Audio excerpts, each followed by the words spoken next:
یہ وہی سنسان خوفناک جزیرہ تھا، برازیل کا حصہ ہونے کے باوجود برازیل کی بربادی کا سبب۔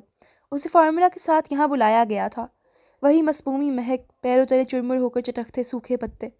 وہ من بھر ہوتے قدم لیے آگے بڑھ رہا تھا۔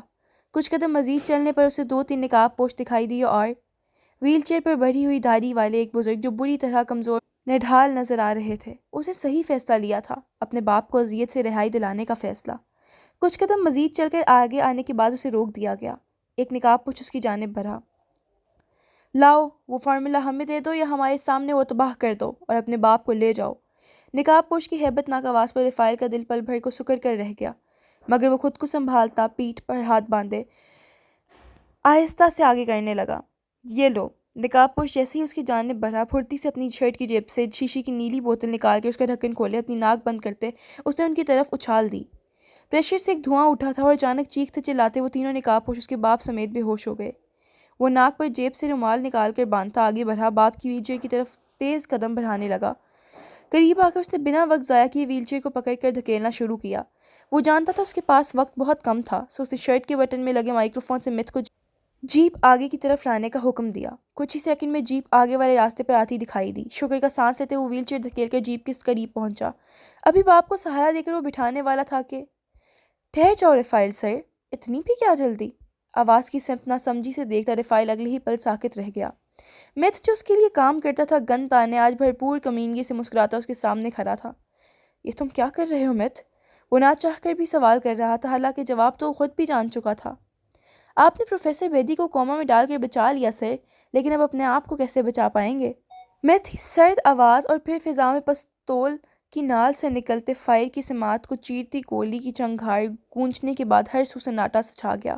ایک لمحے کے توقف کے بعد خوف سے میچی آنکھیں کھولتے رفائل نے سامنے دیکھا۔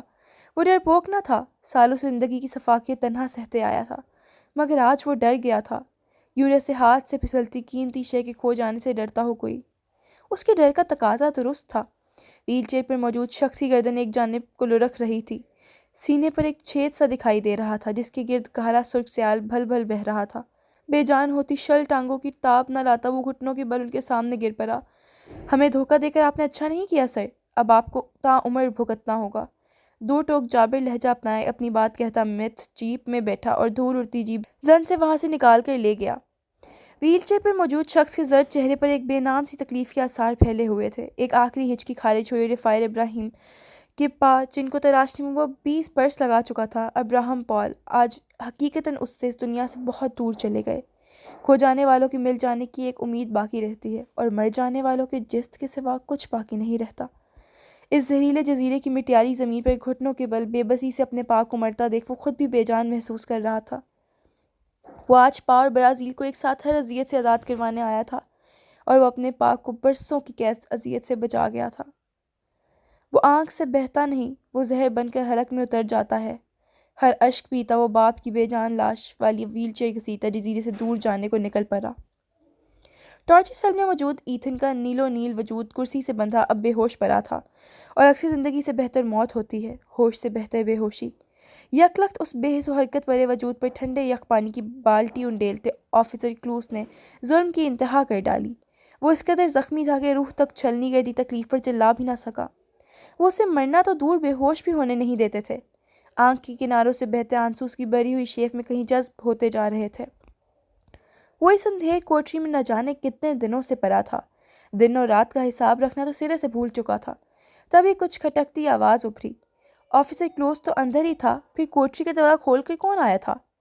چھت پر لٹکتے زرد بلب کی پیلی سی روشنی میں اس کا چہرہ کچھ کچھ واضح ہوا تھا، مگر ایتھن کی بے حال سوجی ہوئی آنکھیں فقط پھرپھرا کر رہ گئیں۔ کاش میں اس روز تمہیں نہ بچاتا ایتھن البرٹ بازن، تو آج ہمیں یہ دن نہ دیکھنے پڑتے۔ ہر تاثر سے آری سرد آواز اس کی سماعت میں اترتی اس کا وجود لرزا گئی۔ یہ آواز تو وہ پہچانتا تھا۔ بہت دقت سے ہر درد کو فراموش کیے ایتھن نے سوجی ہوئی آنکھیں کھول کر سامنے دیکھا۔ سیاہ مقناطیسی آنکھوں سے ٹکراؤ ہوا تو ایتھن کو ایک عکس سا اس کی آنکھوں کے سامنے دکھا۔ رفائل؟ درد سے کراہتی تھکن سے چور آواز نے سامنے بے تاثر چہرے لیے شخص کو پکارا۔ ایک آس تھی اس کی پکار میں، ایک درد پنہاں تھا، مگر رفائل نے کچھ بھی محسوس نہ کیا۔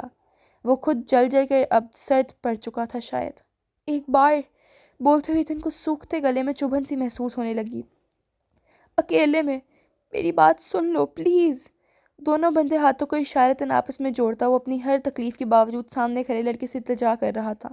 اس کے لہجے میں کچھ تو عجیب تھا۔ رفائل نے ساتھ کھڑے آفیسر کی جانب دیکھا۔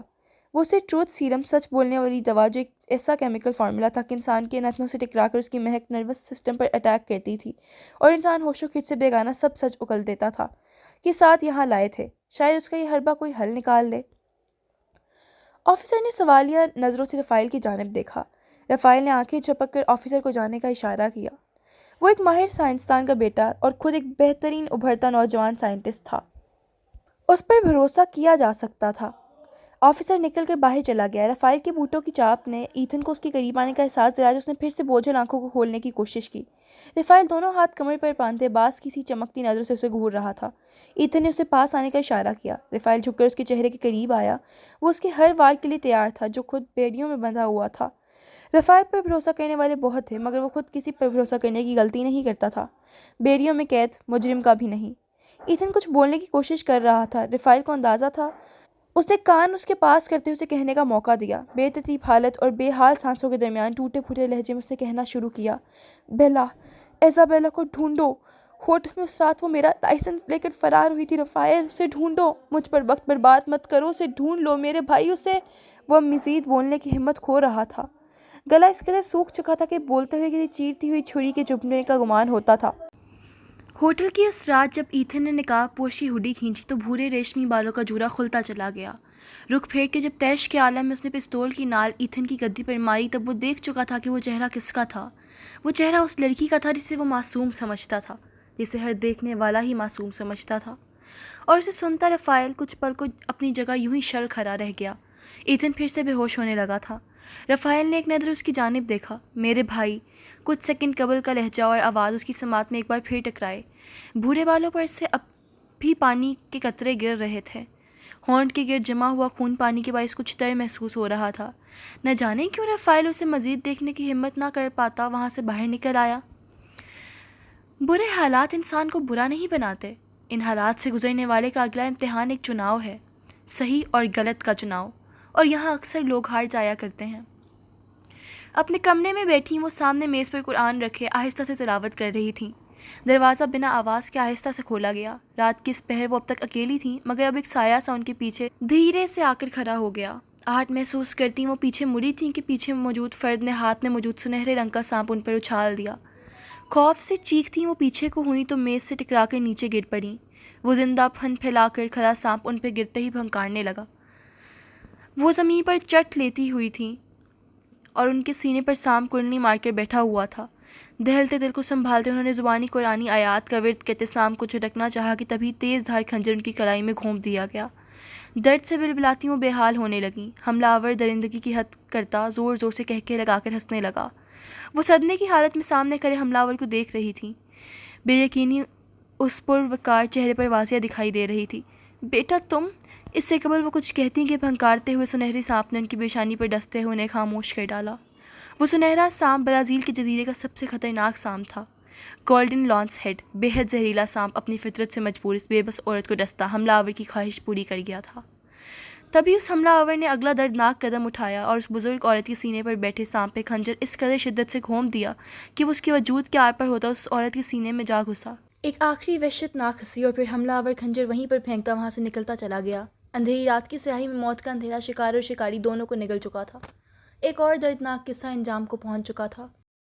متھ اس سب میں ایک مہرا تھا پروفیسر بیدی، جسے میرے خلاف استعمال کیا گیا، لیکن اس کے کیے کی سزا اسے میں خود دوں گا۔ آئی ایم سوری سر، مجھے اس روز آپ کو وہ دوا انجیکٹ کرنی پڑی۔ آپ کی زندگی کو خطرہ تھا۔ پا کا فارمولا آپ کے پاس تھا۔ ابھی تک تو انہیں لگتا ہے کہ وہ میرے پاس ہے مگر جس روز وہ حقیقت جان جاتے کچھ سنبھالا نہیں جاتا اور وہ سچ جانے کے بہت قریب ہیں سر۔ میں پاک کو تو نہیں بچا پایا مگر آپ کو بچانے کا بس یہی ایک طریقہ نظر آتا ہے کہ آپ کی جان کو خود خطرے میں ڈال دیا جائے۔ ایک بار پھر آئی ایم سوری پروفیسر۔ ہسپتال کے اس پرائیویٹ کمرے کے اسٹریچر پر لیٹے پروفیسر بیدی کا چہرہ کچھ کملایا ہوا تھا مگر وہ پاس بیٹھے لڑکے کو دیکھ کر مسکرا رہے تھے۔ نہیں ہاتھوں میں رفائل کا ہاتھ لے کر تھپتھپاتے وہ اس کا ہر بار کی طرح حوصلہ بن رہے تھے۔ تم جیسا کوئی نہیں رفائل ابراہم، تم اپنے نام کے بس ایک ہی ہو سکتے ہو۔ مجھے تم پر فخر ہے ینگ مین۔ ڈاکٹر کی ٹیم تبھی اندر داخل ہوئی، مسکرا کر ان کی ہوش میں آنے کی مبارکباد دی اور روٹین چیک اپ کرنے لگے۔ آپ کے کمرے کے باہر سیکیورٹی مضبوط ہے پروفیسر. کوئی نہیں جانتا کہ آپ کو ہوش آ چکا ہے اور سب ٹھیک ہو جانے تک کوئی جان بھی نہ پائے گا. یہ یقینی مجھے بنانا ہوگا. باہر کے حالات بہت خراب ہیں سر. برازیل مر رہا ہے. آپ کی نصیحت کے مطابق اس بندے نے اس روز وہ صندوق میرے حوالے کر دیا تھا. کیفیٹیریا کو منظر فائل کی نگاہوں میں اترا جہاں نقاب پوش نے اسے پروفیسر بیدی کے کہے کے مطابق انہیں کچھ ہو جانے پر وہ فارمولا ابراہیم پال کی ڈائری والا صندوق تھما دیا تھا. مجھے وہ فارمولا آپ نکال کر مکمل کرنا ہے سر. آپ کی اجازت درکار ہے. برازیل کو اس اینٹی ڈاٹ کی اشد طلب ہے پروفیسر. کیا میں اگلا قدم اٹھا سکتا ہوں؟ سرگوشی کے سے انداز میں فائل پروفیسر بیدی سے مخاطب تھا جن کو اب نئی ڈرپ لگائی جا رہی تھی. یہ ABIN کی جانب سے تشکیل شدہ ڈاکٹروں کی ٹیم تھی جن پر بھروسہ کیا جا سکتا تھا، مگر اب فائل کا انداز پھر بھی محتاط سا تھا. وہ آج بھی کسی اور پر بھروسہ نہیں کرتا تھا. پروفیسر بیدی نے سر کو جنبش دی، اسے اجازت دے ڈالی اور وہ مطمئن سانس خارج کرتا کمرے سے نکل آیا. مائے، وہ پورے گھر میں انہیں آوازیں دے کر پکارتا اب ان کے ذاتی کمرے کی طرف بڑھنے لگا جہاں وہ رفائل کی غیر موجودگی میں ہی قیام کیا کرتی تھی. کمرے کا دروازہ کھول کر وہ جیسے ہی اندر داخل ہوا، اس کا وجود انہونی کے ادراک سے قیامت کے زلزلوں کی زد میں آتا اسے ایک بار پھر خوف زدہ کر گیا. من بھر ہوتے قدموں کو گھسیٹتا وہ آگے کی طرف بڑھنے لگا. نیم اندھیر کمرے میں عجیب سی بدبو پھیلی ہوئی تھی. دیوار پر ہاتھ مارتے اس نے کمرے کی بتیاں جلائیں اور وہ مکمل طور پر اپنی جگہ ساکت و جامد کھڑا رہ گیا. کیسی بے دردی سے ان کی لاش اس کی آنکھوں کے سامنے پڑی تھی. اس کی کل متاع، اس کی مائیں کو بھی اس سے چھینا جا چکا تھا. ہمیں دھوکہ دے کر آپ نے اچھا نہیں کیا سر. اب آپ کو تعمر بھگتنا ہوگا. مت کی آواز اس کی گرد گونجی اور اس کے وجود کو تہس نہس کر گئی. ماہے، حلق سے پھنسی پھنسی آواز خارج ہوئی اور اس کے آگے وہ کچھ نہ کہہ سکا. آنکھوں کو زور سے میچتا ماں کے سینے پر سر رکھے وہ مائے کہہ کر پوری قوت سے چلانے لگا.